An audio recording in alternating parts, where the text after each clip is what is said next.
നമ്മളാള് കച്ചവടം തുടങ്ങി കേട്ടോ. എന്താണ് രണ്ടാം പാട് രാവിലെ എന്തൊക്കെ കച്ചവടോ? എന്തിന്? വെക്കേഷനോ? മൊബൈലും ടാബിലൊക്കെ ഇരുന്നാ പോരെ? മൊബൈലും ടാബിൽ ഇരുന്നാ പോരെ? ശമ്പളം ഉണ്ടാക്കണം. ഇവിടെ തുടങ്ങണം. നിങ്ങളെ തിന്ന് തീർക്കോ മിഠായി? ഉറപ്പല്ലേ? ഞാൻ ഒരു പൈസ ഇറക്കിയും അതിന്റെ ആ ഇറക്കിയെന്ന ഫണ്ടിക്ക് തിരിച്ചാക്കും. എന്നിട്ട് നിങ്ങൾ ലാഭം ഉണ്ടാക്കിയിട്ട് അതിമൊന്ന് തുടങ്ങണം. ഓക്കെ അല്ലേ? എന്നാ വരി കഴിക്കാൻ പോവാം. എടുത്തോ? കച്ചവടം തുടങ്ങാൻ പോവാം. മിഠായിയൊക്കെ മേടിച്ച് കച്ചവടം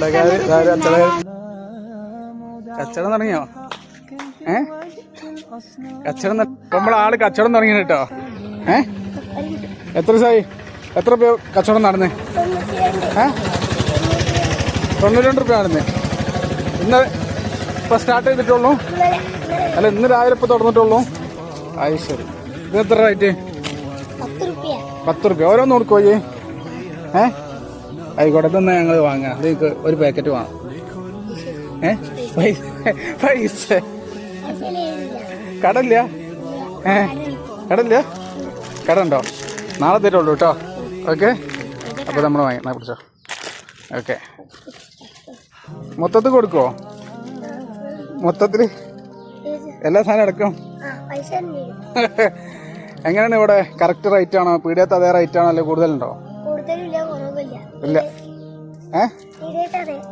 കയറ്റിടൂല? എന്തായാലും 50 റുപ്യ കയറ്റിട്ടാല് അല്ല, 1 റുപ്യ ഒന്നും ഏറ്റിടൂല. പീടികത്തേനേക്കാൾ 1 റുപ്യ ഏറ്റി കൊടുക്കൂല. കറക്റ്റ് റേറ്റാ? പറ്റിക്കൂല? പറ്റിക്കൂല അല്ലേ? അതാണ് നമ്മളെ കച്ചവടത്തിന്റെ രഹസ്യം അല്ലേ? അപ്പൊ ഓക്കെ, അള്ളാഹു ബർക്കത്ത് കേട്ടോ.